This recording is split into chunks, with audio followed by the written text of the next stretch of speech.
வணக்கம். வணக்கம்.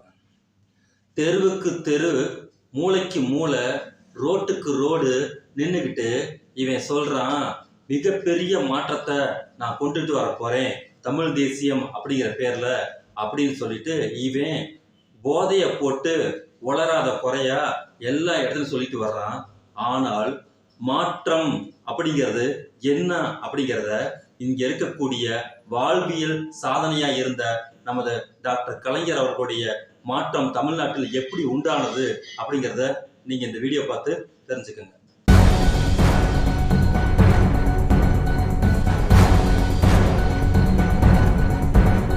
எங்க பார்த்தாலும் கலைஞர் நூலகம், கலைஞர் பஸ் ஸ்டாண்டு, கலைஞர் இது, கலைஞர் அதுன்னு ஏன்டா எல்லாத்துக்கும் அவர் பேரே வைக்கிறாங்க? என்னதான்டா பண்ணிட்டாரு அவரு? கலைஞர் ஓவர் ரேட்டட்ரா. எது ஒரு சாமானியரோட பிறப்புல இருந்து அவங்க வாழ்க்கையோட ஒவ்வொரு கட்டத்திலையும் வழிகாட்டும் நிழலா கையை பிடிச்சி உயர்த்தின அவரு ஓவர் ரேட்டடா? ஆர்டிகல் 21 சொல்லியிருக்கிற ரைட் டு லைஃபை நலத்திட்டங்கள் மூலமா நனவாக்குனவர் கலைஞர். இதை கேளு, ஒரு குழந்தை பிறந்து படிச்சு நல்ல வேலை பார்த்து செட்டில் ஆகிற வரைக்கும் எல்லா ஸ்டேஜ்லயும் கலைஞர் இருக்காரு. அவ்வளோ ஏன், ஒரு குழந்தை கருவா தாய் வயிற்றில் இருக்கும் போதே அது ஆரோக்கியமா பிறக்கணும்னு முத்துலட்சுமி மகப்பேறு உதவி திட்டம் மூலம் ஊக்கத்தொகை கொடுத்ததும் கலைஞர் தான். ரெகுலர் செக்கப்புக்காக எல்லோருக்கும் ஆக்சசிபிளா தமிழ்நாடு முழுக்க ஆரம்ப சுகாதார நிலையம் ஆரம்பிச்சதும் கலைஞர் தான். இப்போ அந்த குழந்தை படிக்க போற அரசு பள்ளியில இலவசமா யூனிஃபார்ம், நோட்டு புக்கு, மதிய உணவு திட்டத்தில் முட்டையை சேர்த்ததை சத்துணவாக்குனது, இலவச பஸ் பாஸ், கல்லூரியில் ஏழை பெண்களுக்கு ஊக்கத்தொகை, இடஒதுக்கீடு, முதல் தலைமுறை பட்டதாரிகளுக்கு ஊக்கத்தொகைன்னு எல்லாரையும் படிக்க வச்சவர் கலைஞர். அது மட்டும் இல்ல, நாட்டிலேயே முதல் ஐடி பாலிசி வகுத்து நீயும் நானும் இன்னைக்கு போற டைட்டில் பார்க்க உருவாக்கி இன்னைக்கு உலகத்தரம் வாய்ந்த கம்பெனிஸ்லாம் சென்னையில இருக்காங்கன்னா அதுக்கு பாதை அவர் போட்டது. கலைஞர் காப்பீடு திட்டம்னு மெடிக்கல் இன்சூரன்ஸ், மாவட்டந்தோறும் மருத்துவக் கல்லூரி, சாதி மறுப்பு திருமணத்துக்கு ஊக்கத்தொகை, கை ரிக்ஷாக்களை ஒழிச்சு அவங்களுக்கு சைக்கிள் ரிக்ஷா கொடுத்தது, பெண்களுக்கு சமமான சொத்துரிமை, உழவர் சந்தை, ₹1 1 கிலோ அரிசி, திருநங்கையர் என்ற சுயமரியாதைக்குரிய வார்த்தையும் கொடுத்து அவங்களுக்கு நலவாரியம் அமைச்சு கொடுத்தது, சமத்துவபுரம் உருவாக்குனதுன்னு இப்படி லிஸ்ட் போய்கிட்டே இருக்கும். சுருக்கமா சொல்லணும்னா தமிழ்நாட்டில் இருக்கிற எல்லா குடும்பமும், ஏன் ஓட்டு போட்டவங்க, போடாதவங்க, ஆதரிக்கிறவங்க, விமர்சிக்கிறவங்க கூட கலைஞர் கொண்டு வந்த நலத்திட்டத்தால பயன்பட்டு இருப்பாங்க. ஏன்னா கலைஞர் எல்லோருக்குமானவர். தமிழ்நாடு இதுல முதலிடம் அதுல முதலிடம்னு இன்னைக்கு வர சாதனைகள், நாம் அடைஞ்சிருக்கிற இந்த வளர்ச்சி எல்லாத்துக்கும் விதை அவர் போட்டது. கலைஞர் பார்த்து பார்த்து செதுக்கின மாநிலம் தமிழ்நாடு. சும்மாவா சொல்றாங்க ஃபாதர் ஆஃப் மாடர்ன் தமிழ்நாடுன்னு?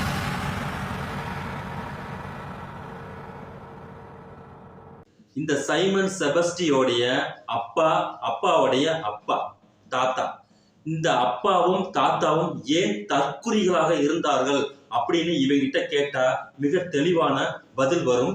பார்ப்பனியத்தால் நாம் பாதிக்கப்பட்டோம், இந்து மதத்தால் நாம் பாதிக்கப்பட்டோம், சனாதனத்தால் நாம் பாதிக்கப்பட்டோம் அப்படிங்கிறது 100% இந்த காட்டெருமை, இந்த எரும மாட்டு மண்டையனுக்கு நல்லா தெரியும்.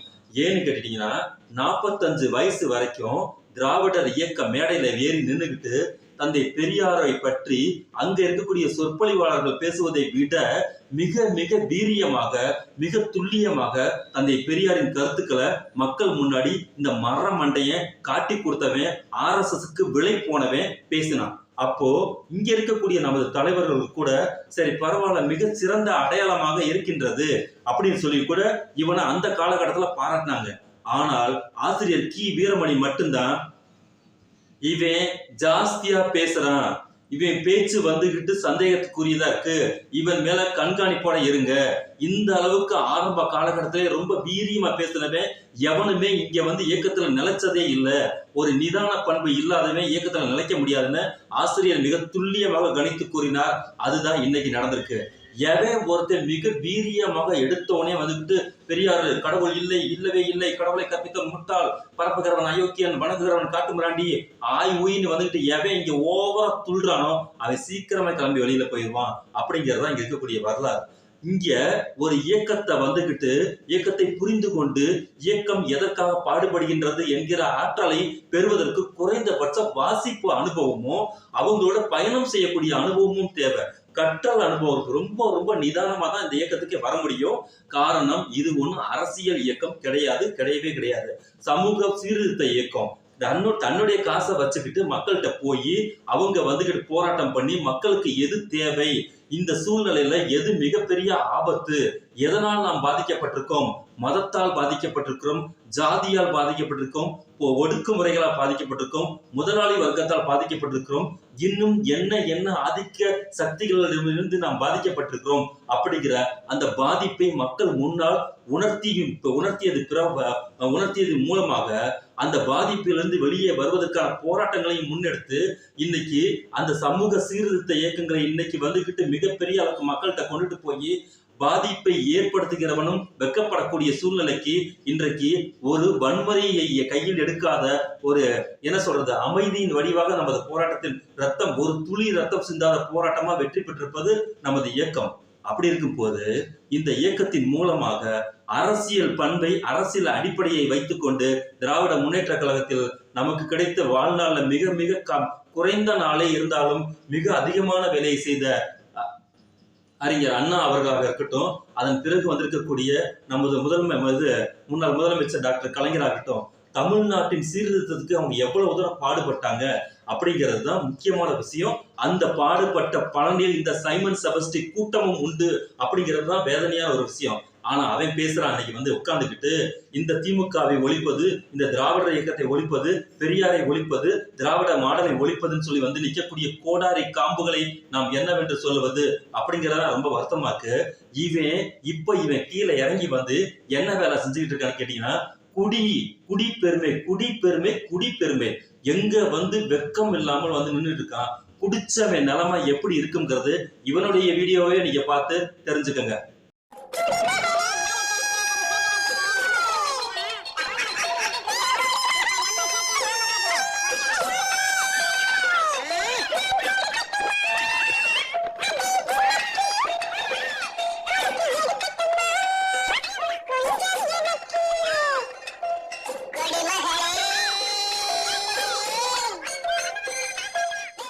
குடிக்கு விளக்கம் சொல்லக்கூடிய கேடுகட்ட பொறுக்கியா இருக்கக்கூடிய இவன் இந்த மக்களை எந்த அளவுக்கு பின்னோக்கி இழுத்து கொண்டுட்டு போறோம் அப்படிங்கிற குறைந்தபட்ச மனசாட்சியே இல்லாம பைசா வந்தா மட்டும் போதும், நாம பார்ப்பானுக்கு RSSக்கு இந்த தமிழ்நாட்டை எப்படியெல்லாம் காட்டி கொடுக்கலாம், கூட்டி கொடுக்கலாம் அப்படிங்கிற விஷயத்தை மட்டும் நான் செய்கிறேன்.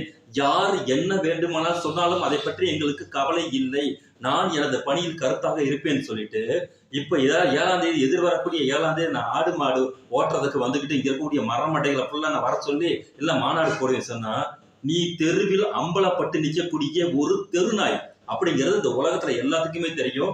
என்னைக்கு பெரியாரை விமர்சனம் பண்ணுவதற்கு நீ உன் நாக்கு பிறண்டதோ அன்றைக்கே நீ உனது நெத்தியில் கரும்புலி செங்குலி குத்தப்பட்டு விட்டாய்ங்கிறது இந்த தமிழ்நாட்டில் இருக்கக்கூடிய தமிழ் சொந்தங்கள் எல்லாத்துக்குமே தெரியும். ஆனாலும் கீழே விழுந்தாலும் மீசையில மண்ணு ஓட்டலைங்கிற மாதிரி தமிழ் தேசியம் சொல்லிட்டு இந்த தமிழ் சமுதாயத்திலேயே மிகப்பெரிய மரமண்டை கூட்டம் இருக்குன்னு கேட்டா, தமிழ்நாட்டிலேயே சிந்திக்க முடியாத என்ன சொல்றது, ஒரு மண்டையில மூளை இருக்கிறதுங்கிறதே மறந்து போன கூட்டம் இருக்கு பாத்தீங்களா, அந்த கூட்டம் தான். அந்த கூட்டத்தை ஃபுல்லா கலெக்ட் பண்ணி இவன் பின்னாடி வச்சுட்டு அவங்களால இந்த சமூகத்துக்கு ஒண்ணுமே பயன் இல்லை, அதன் மூலமா அவங்ககிட்டயும் சில்லறை அடிச்சுக்கலாம், அதன் மூலமாக தமிழ்நாட்டை காட்டி கொடுப்பதன் மூலமாக இங்க இருக்கக்கூடிய RSS கிட்டையும் சில்லறை அடிச்சுக்கலாம், இதன் மூலமாக நான் இங்க மாற்றத்தை கொண்டுட்டு வருவேன் இந்த புலி வருது பூச்சாண்டி கதை இருக்கு பாத்தீங்களா, இதை சொல்லிக்கிட்டே வண்டியை ஓட்டிடலாம்னு சொல்லி கோதுமை மாவு உப்பு புளி மிளகா வியாபாரம் பண்ற அளவுக்கு இவன் கீழே இறங்கி வந்திருக்கான்னா இவனுடைய தலைமை பண்பு எந்த அளவுக்கு சிரித்திருக்கிறது அப்படிங்கறதா ரொம்ப முக்கியமான விஷயம். ஆனாலும் இந்த மீடியாக்கள், இந்த கோடி மீடியாக்களுக்கு பாத்தீங்கன்னா அதுக்கு கொஞ்சம் கூட வெக்கமான ரோசமே கிடையாது. ஒவ்வொரு நாளும் இவனை பற்றிய விளம்பரங்களை தொடர்ச்சியாக கொடுத்து கொண்டே இருக்கின்றது. அதன் மூலமாக இங்க இருக்கக்கூடிய செய்தியாளர்கள் என்கிற பேர்ல ஸ்வீட் பாக்ஸ் வாங்கக்கூடிய ஆட்கள் இருக்காங்க பாத்தீங்களா, மைக்கை வச்சு ஸ்வீட் பாக்ஸ் வாங்கக்கூடிய ஆட்கள்லாம் கரெக்டா வாய்க்கு முன்னாடி கொண்டு போய் மீடியா மைக்கை நீட்டி கேட்க வேண்டிய கேள்விகள் 1000 உண்டு இங்கு. ஆனா எந்த கேள்வியும் பத்திரமாக அவன்கிட்ட கேட்காம நீங்க எப்ப பஸ் ஏறினீங்க, எப்ப ரிட்டர்ன் வந்தீங்கிற மாதிரியான கேள்விகளை கேட்டு அப்படி புலங்காகிதம் அடைஞ்சு 2 பேரும் சிரிச்சுக்கிறாங்கன்னா இதுல ஒரு கொடுமை. அவன் கேட்கிறான், வேற ஏதாவது கேள்வி இந்த கேளுங்க, வேற ஏதாவது கத்திரிக்காய் முருங்கைக்காய் மாங்காய் வெண்டைக்காங்கிற மாதிரி வேற ஏதாவது கேள்வி இருக்கா, எனது வாயில் நிறைய விஷயங்கள் வார்த்தைகள் வைத்துக் கொண்டிருக்கிறேன், யாராவது வாயை கிண்டி கேள்வி கேளுங்கன்னா இவெல்லாம் ஒரு தலைவரா?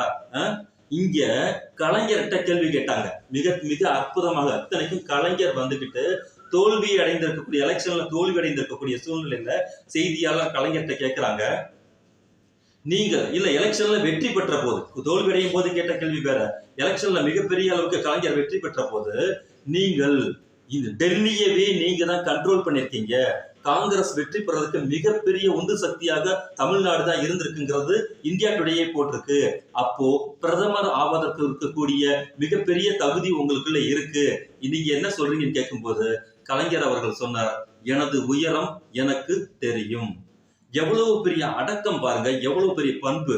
இங்க அந்த டெல்லியில இருக்கக்கூடிய அந்த பிரதமர் அலுவலகத்தையே உருவாக்கக்கூடிய அளவு மிகப்பெரிய ஆற்றலை கலைஞர் வகுத்துதான் அந்த விஷயத்தை அடைஞ்சிருக்காங்கன்னு சொல்லி இந்தியா டுடே வந்துகிட்டு மிகப்பெரிய சர்வே எடுத்து போட்டாலும் கலைஞர் என்ன சொல்றாருன்னு கேட்டீங்கன்னா, எனது உயரம் எனக்கு தெரியும். அந்த அளவுக்கு அது என்ன சொல்றது, ஆளுமை அடக்கம்னு சொல்லுவோம். அந்த அளவுக்கு அடக்கத்தின் திருவுருவா இருந்தது கலைஞர். இந்த தெருப்பொறுக்கி, 4ஆம் தர தெருப்பொறுக்கி, ஒரு வார்டு கவுன்சிலருக்கு வக்கு இல்ல, ஒரு எம்எல்ஏவுக்கு வக்கு இல்ல. ஆனா என்ன பேச்சு, நான் முதலமைச்சராக வந்து சீட்ல உக்காந்ததுக்கு அப்புறமேட்டுக்கு இருக்கு இங்க ஆட்டம்னா, இதெல்லாம் இந்த பேச்செல்லாம் எந்த காதுல நம்ம கேட்கறது, எந்த வாயில நம்ம சிரிக்கிறதுங்கிறது தான் ரொம்ப துர்ச்சூழல்ங்கிறத அதுலதான் நம்ம இருக்கோம். ஆனாலும் இன்னைக்கு நாம யாரையோ எதிர்த்து எப்படி எல்லாம் வந்துகிட்டு என்ன சொல்றது, அரசியல்ல நம்ம யாரையோ எந்தெந்த விஷயங்களையும் தலைவர்கள் எல்லாம் நம்ம எதிர்த்தோம். ஆனா இன்னைக்கு தெருப்பொறுக்கிகளை எதிர்க்கக்கூடிய சூழ்நிலைக்கு நாம் தள்ளப்பட்டிருக்கோம் அப்படிங்கிறத உண்டு. ஆகையா இங்கே நடக்கக்கூடிய திராவிட மாடலுக்கு இந்த மாதிரி எரு ஒட்டு மொத்தமா எருவாக போகக்கூடிய இந்த மாதிரி காட்டி கொடுக்கக்கூடிய கும்பல்கள் எல்லாமே இந்த மரம் திமுகங்கிற மிகப்பெரிய மரம் வளர்வதற்கு ஒரு எருவாக போகக்கூடிய நாள் 2026 எலெக்ஷன்ங்கிறதும் நமக்கு தெளிவா தெரியும்.